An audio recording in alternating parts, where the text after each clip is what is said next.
Establecemos contacto vía Skype con Mauricio Jaramillo. Él es analista internacional y profesor de la Universidad del Rosario. Profesor Mauricio, gracias por estar con nosotros en Hoy en el Mundo. Buenas noches. Buenas noches, gracias a ustedes por la invitación. Bueno, profesor, ¿qué está pasando entonces con el oro venezolano que finalmente habían dicho que bueno era de Nicolás Maduro, después que era de Juan Guaidó, que quién tenía los derechos? Finalmente, ¿qué es lo que está pasando y cuál va a ser la decisión definitiva? Ahora conocemos que han dicho que, bien, que ya van a analizar lo de que pertenezcan los derechos a Juan Guaidó, pero esto no es una decisión definitiva. ¿Cuál es ese proceso que está siguiendo en este momento ese caso? Bueno, pues lo primero que hay que explicar es que desde hace un tiempo, desde que se anunció la presidencia interina, y como representante de Venezuela ante el mundo Juan Guaidó, una serie de estados en Europa decidieron reconocerlo. Entre esos estados aparecía el Reino Unido, por decisión de Boris Johnson, su primer ministro. Lo que hizo en su momento, hace ya algunos meses, la justicia británica fue decidir lo siguiente. En virtud de que nuestro gobierno reconoce como representante legítimo del Estado de Venezuela a Juan Guaidó, solamente él podría tener acceso al oro que está guardado en las bóvedas británicas. En ese sentido, lo que acaba de decir la justicia británica es que no necesariamente se le debe reconocer ese oro a Juan Guaidó, o se le debe reconocer la disposición de Juan Guaidó sobre el oro o su gestión, sino que se debe indagar exactamente qué funciones tiene Guaidó y si esas funciones son proporcionales con la idea de que él tenga acceso a ese oro, o si más bien, por el poder que sigue ostentando Nicolás Maduro, se le debe reconocer a Maduro esta potestad. Digamos que no es un choque de a quién le reconozcan el oro, porque obviamente el oro es de los venezolanos, sino quién debería tener la potestad, quién debe tener la gestión. Entonces, en este momento estamos en una especie como de vacío, porque si bien una parte de la comunidad internacional reconoce a Juan Guaidó, la misma justicia británica reconoce que Juan Guaidó tiene unas funciones, tiene unos poderes bastante limitados, y en ese orden de ideas ha dispuesto de un tiempo para determinar finalmente si es consecuente reconocerle el oro, si es proporcional con los poderes que él tiene. Frente a esto, ¿qué es lo que ha dicho específicamente Nicolás Maduro? Porque tengo entendido que lo que él alegaba era que las relaciones diplomáticas se estaban desarrollando era con él y no con Juan Guaidó. Sí, a ver, ¿qué ha pasado concretamente?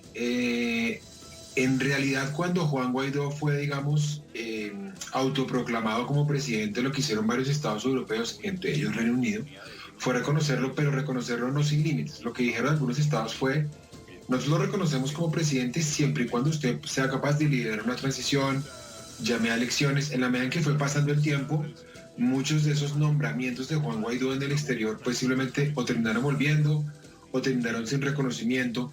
En ese orden de ideas es que Nicolás Maduro ha salido un poco a exigir que de todas maneras él sigue siendo el único presidente de Venezuela, que buena parte de las misiones venezolanas en el mundo se han mantenido, y por ende las relaciones diplomáticas que mantiene Venezuela con el mundo son aquellas sobre las cuales tiene incidencia Nicolás Maduro.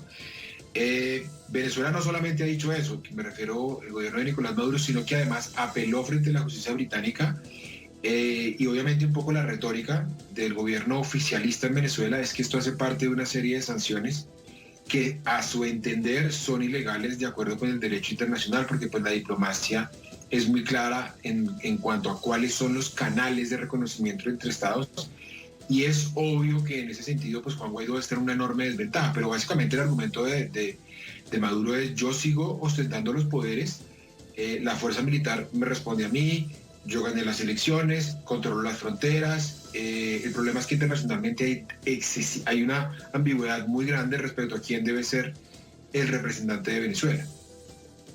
Podríamos decir que quizá a Juan Guaidó le ha faltado liderazgo para poder asumir este reto.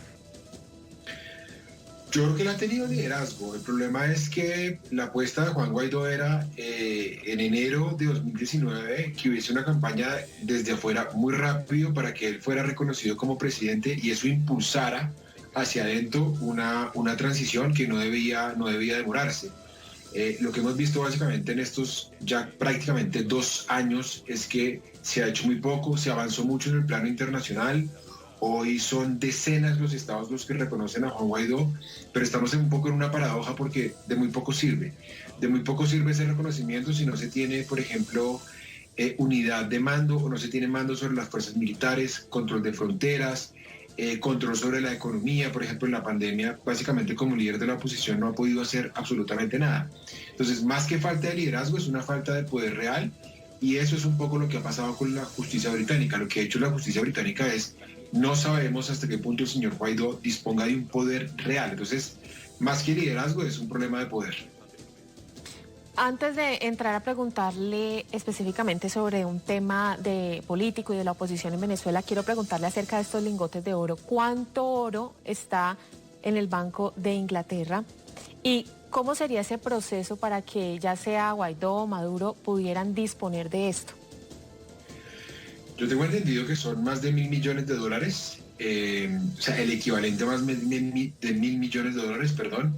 Pero acá hay que hacer una aclaración, a ver, yo no estoy muy seguro, por más de que Venezuela esté en una crisis dramática, es la peor tal vez crisis de su historia, no estoy muy seguro que o Guaidó o Maduro, en caso de que se reconozca su gestión sobre esas reservas, puedan de manera inmediata venderlas para acceder a este dinero. Estamos hablando de que los estados en realidad hacen esto como última instancia. Es muy poco habitual. O sea, yo sé que Venezuela tiene una crisis de reservas internacionales muy grande. Las reservas internacionales son un poco los dólares que los países guardan precisamente para épocas de crisis. Y Venezuela, que llegó a tener muchísimas, un volumen muy alto de reservas internacionales por su producción petrolera, pues en el último tiempo lo que hemos visto es un descenso dramático. Yo no creo, no sería responsable, sea presidente Guaidó, sea presidente Maduro, que se acceda a ese dinero, porque eso lo único que haría es profundizar la ya dramática situación económica venezolana. Profesor, ¿cuál es la importancia de este Banco de Inglaterra y cuántos países guardan su oro y las cosas en este lugar? ¿Y por qué los países deciden hacer esto? Es decir, no tienen la capacidad para poder guardar su propio oro y por eso deciden llevarlo hasta estos lugares. De tradición, digamos que lo que es un poco la tradición internacional es que los estados han históricamente recurrido a la banca británica para, digamos, por la trayectoria, la tradición, el prestigio que eso representa. Hoy digamos que sería mucho más costoso sacar esos lingotes, tenerlos en cada uno de sus estados por razones de seguridad. Entonces digamos que hay una tradición que se ha, si se quiere, perpetuado en la vida internacional, y es normal que muchos de esos estados pues utilicen el territorio de un tercero para guardar además un activo. Insisto, este es de los activos que más se reconoce como parte no de un gobierno como tal, sino del Estado.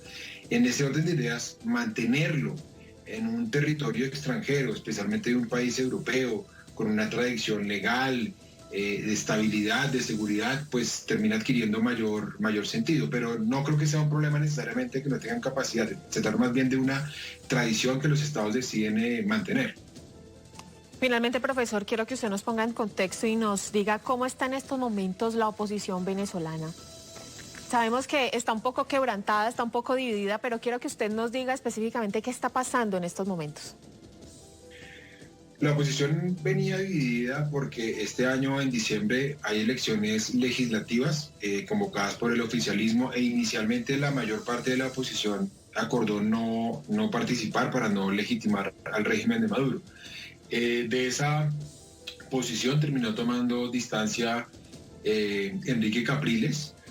En una primera instancia él anunció que iba a salir, muy a pesar de que su partido decidió pues no apoyarlo y decir que muy a pesar de que Enrique Capriles iba a participar, pues ellos no iban a hacerlo. No obstante, en las últimas semanas lo que ha dicho Capriles es que él no ve que haya garantías para participar. Lo que él básicamente ponía como precondición es que hubiesen misiones de observación electoral que garantizaran la transparencia del proceso, que garantizara pues que se iba a llegar a un resultado en franca lid, que se iba a garantizar la competencia, los derechos políticos de los opositores, etcétera. Y lo que en el último tiempo anunció la Unión Europea es que no iban a enviar una misión de observación.